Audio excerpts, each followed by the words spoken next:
So the topics that I have in store for us today could be controversial. You may know about them, you may not. I don't really know until we jump right on into it.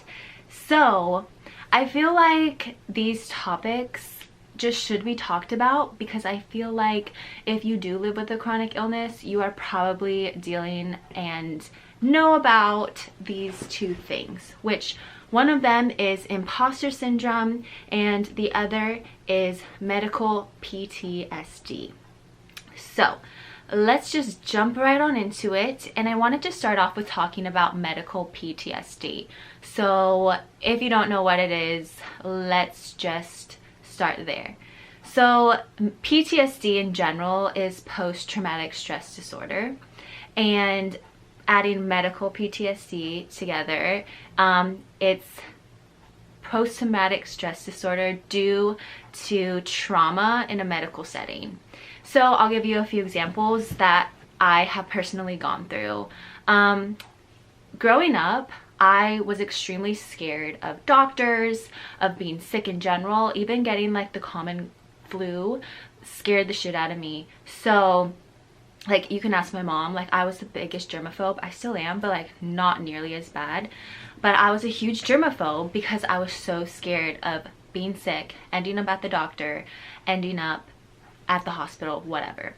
So when I was diagnosed with lupus and I had to be in a hospital for the first time, that whole trip, that was a span of like 3 weeks, that really triggered like the first sign of me having medical PTSD. So as a kid, and even when you're an adult in the hospital, like, nurses don't really tell you what it is that they're putting into your IV or what it is, the pills that they're handing you and you need to take. Typically, if you're in the hospital, they hand you a cup of pills, you take them. They come back in a few hours, they hand you a couple pills and you take them. They go check on you, put something in your IV and whatever. Like, they don't really inform the patient of what's happening. So when I was 13 and in the hospital for the first time, that was the time that they pumped me with 200 milligrams of prednisone, and I gained 30 to 40 pounds within a span of me taking a nap. And when I woke up and I was that big and my body, I didn't even recognize myself. Like, that really made me scared of what is this stuff that these nurses are putting into my body. And the next time I was hospitalized wasn't until 2018. And that time I was very adamant that I wanted to know exactly what it was they're putting in me, how many milligrams or how much is being put in, and how often. And sometimes I kind of felt like I was being annoying because I was very adamant, like I had to know before they did it. I didn't want them to just put it in me and then tell me. No, you had to tell me before you did it what it was, how much, how often. And even leading up to the very last time I was in the hospital for the transplant, luckily, leading up to a transplant, there's a lot of like visits, talks with the surgeons, with the nurses, everything. So they kind of gave me a heads up on what I was going to be having put into me, everything that was going to happen for the most part. So when I was in the hospital recovering, I wanted to know, okay, what day and what time are you starting my prednisone? I kept telling the nurse, please tell me before you start the prednisone. Like, please tell me before. I know it still has to happen, but please tell me before. I just wanted to like mentally prepare myself because I literally was traumatized by having like medicines put into my body, and my body would react in a dramatic way, and I didn't know what was the cause of this thing happening to my body.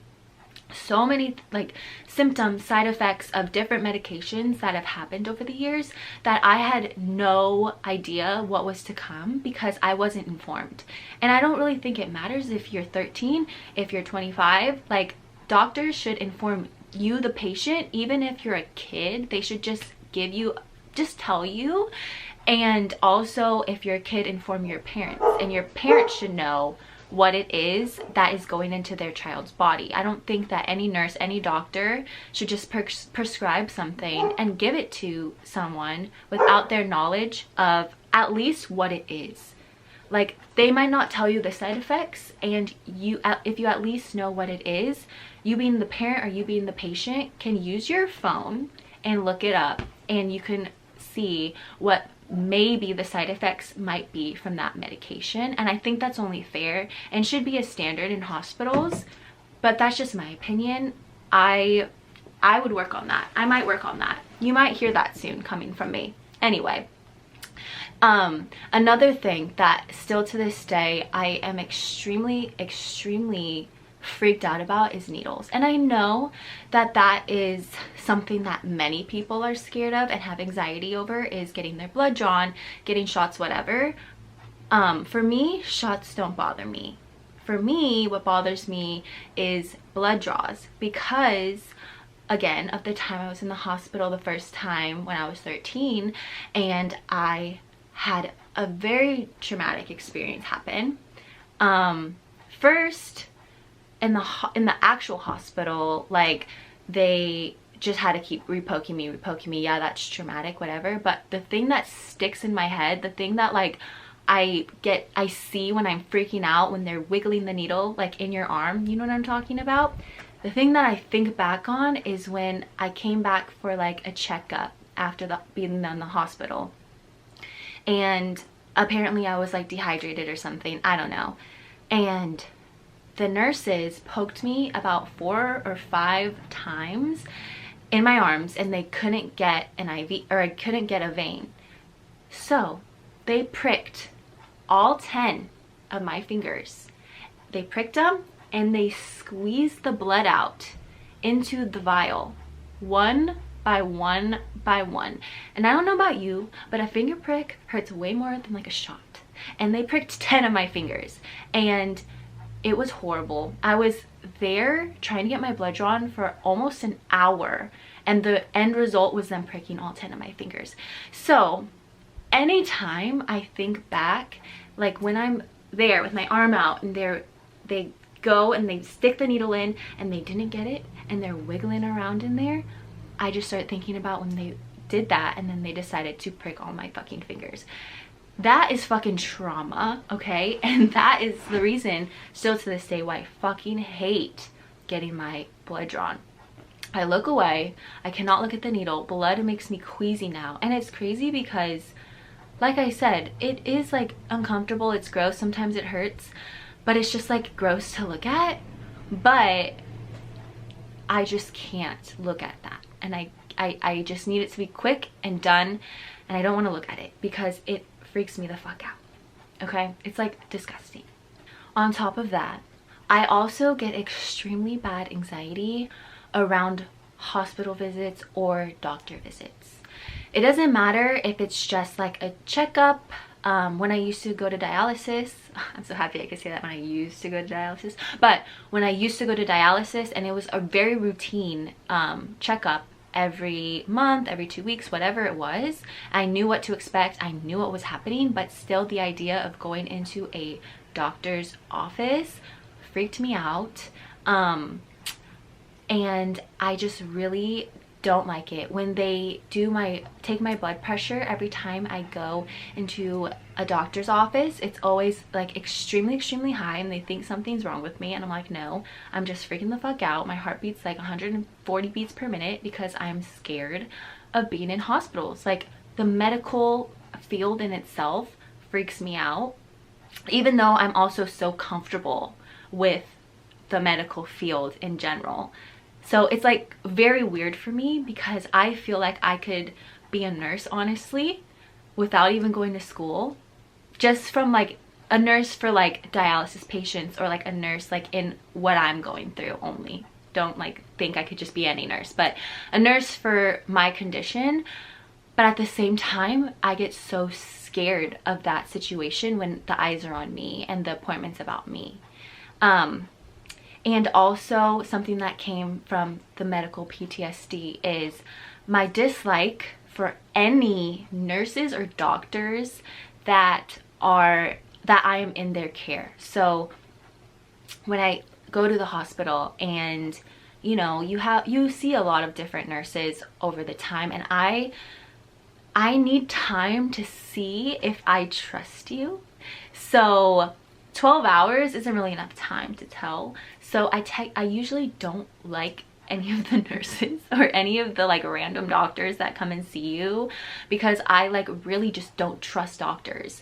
I've had a lot of doctors, and especially nurses, that have fucked shit up, and I just don't trust nurses. And then I also just don't trust doctors because they've just fucked shit up. Not to say that like all nurses and doctors like don't know what they're doing. That's not what I'm saying. I'm just saying from the few that I've been in the care of that have fucked shit up for me, makes me a little weary of any nurses or doctors that I encounter. So I really need like that time to like feel them out, see if I can tell they know what they're doing, see if I can ask them questions and they answer in a way that I know is a true knowledgeable answer.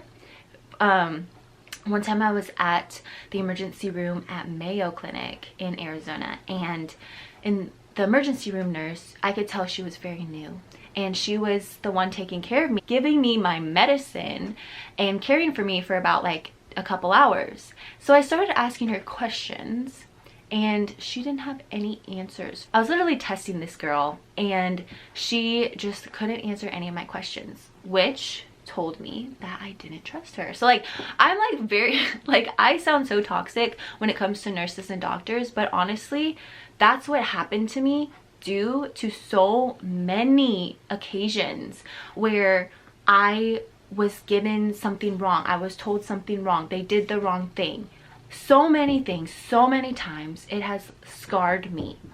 And I feel like so many things combined, especially if you've been dealing with an illness for an extended period of time, you're gonna always encounter something, another thing, like it's just always gonna happen. And I feel like over time, that's what it has done to my brain to make me think like I'm scared of this, doctors are scary, nurses don't know what they're doing, I'm terrified of my blood drawn, I'm terrified of needles, I'm terrified of not knowing what's to come next. Like it has put all these different thoughts and images and scared things into my mind to make me question and just be overall traumatized by the medical field itself, while also knowing that the medical field is a beautiful place because it's also where it heals you, it makes you better. But at the same time, going through those traumas sticks with you, just like any other type of trauma, it sticks with you. And it's something that you need to work out to be able to accept and deal with those emotions and deal with going to the doctor and not being scared, especially if you are someone that does live with a chronic illness and you have to constantly be in that very, very, very uncomfortable situation where it's not just like uncomfortable for growth, it's uncomfortable and it's just uncomfortable and it's traumatizing. Which leads me to my next topic, which is imposter syndrome. So I have the actual definition of imposter syndrome, so I'm going to read it real quick, which is anxiety or self-doubt that results from persistently undervaluing one's competence and active role in achieving success. So imposter syndrome, obviously from that definition, can be applied to many different scenarios and different things in one's life, but applying it to someone that is living with a chronic illness, I wanted to bring it into, due to medical reasons, I've developed imposter syndrome by one, not thinking that my body looks good enough due to what the medications and just everything has done to my body over time. Also, side effects that make me feel less intelligent than like the average person and less intelligent than I knew that I used to be or could be. One thing could be like brain fog.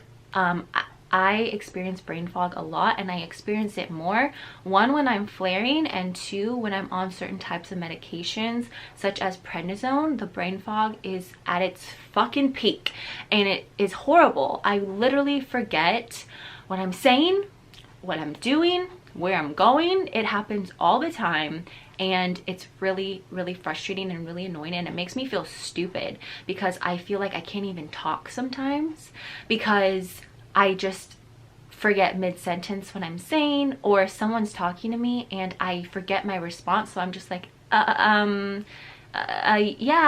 Like it happens so often, you don't even know.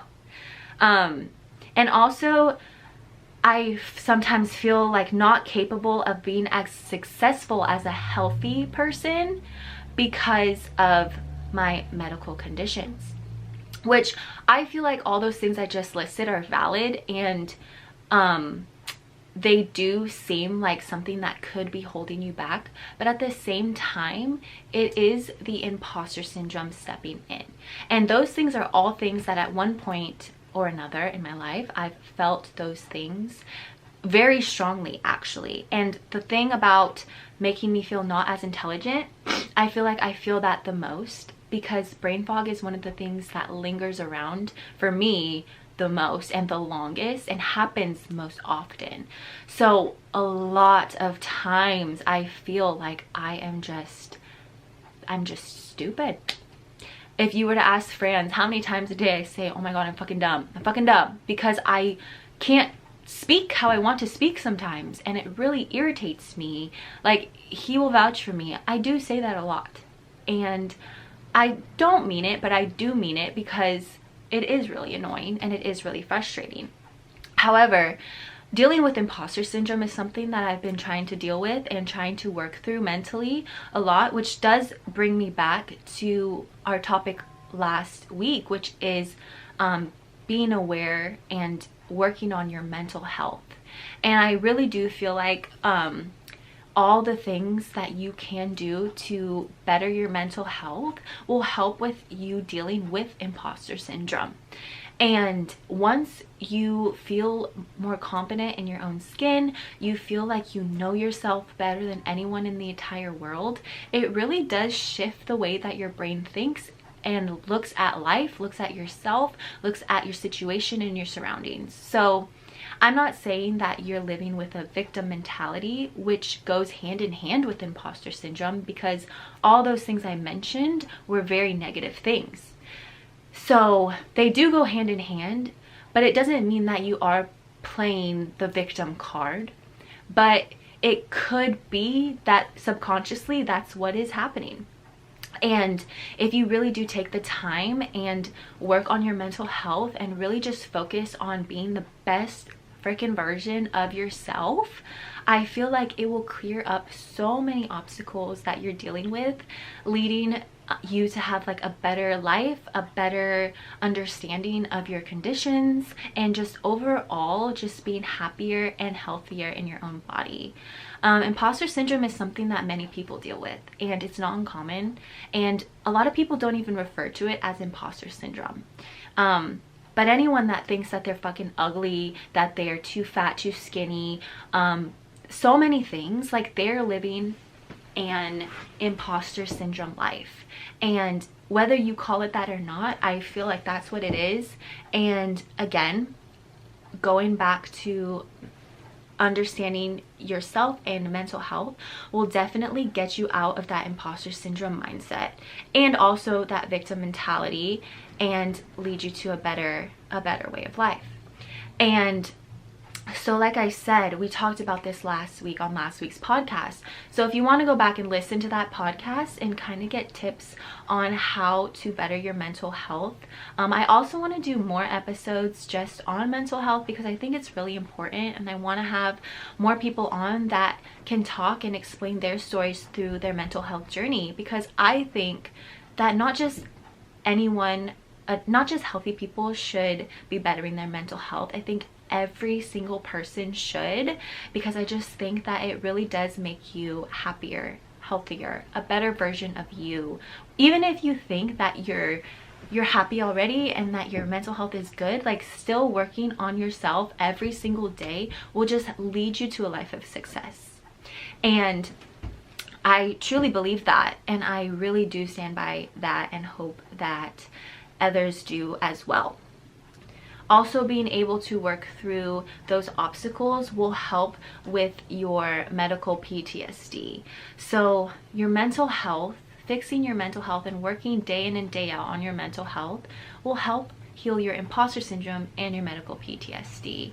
And also just going into those things that you know, like you can narrow down, these are the things that I do feel anxious about when it comes to like the medical field, narrowing them down and really like pinpointing what it is and why. Like the why is really important, why you feel those ways, and really working through that when you're working on your own mental health.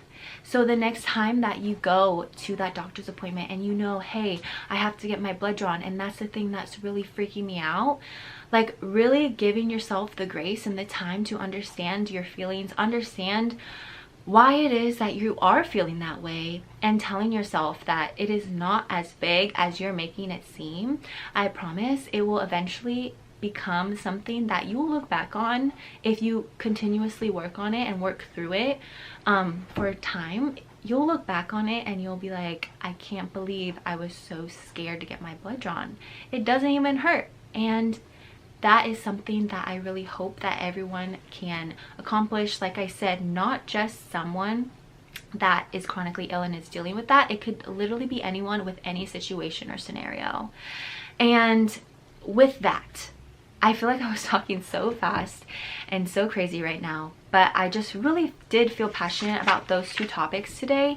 And I really hope that that was just like a little bit of insight into something that you can work on today that can lead to a brighter future and outcome for your life. So like I've said 2,000 times through this episode, work on your mental health. Check back on last week's episode and get some tips and tricks to be able to start today to work on your mental health and lead you to a freaking beautiful and happy, healthy, thriving, vibing, and resilient life. Next week, on next week's podcast, I'm having a very, very special guest, and I'm super excited for you guys to listen to that episode, and make sure you check it out. Thanks again for listening, you guys. I really enjoy hanging out with you, and I'll see you next week with another episode.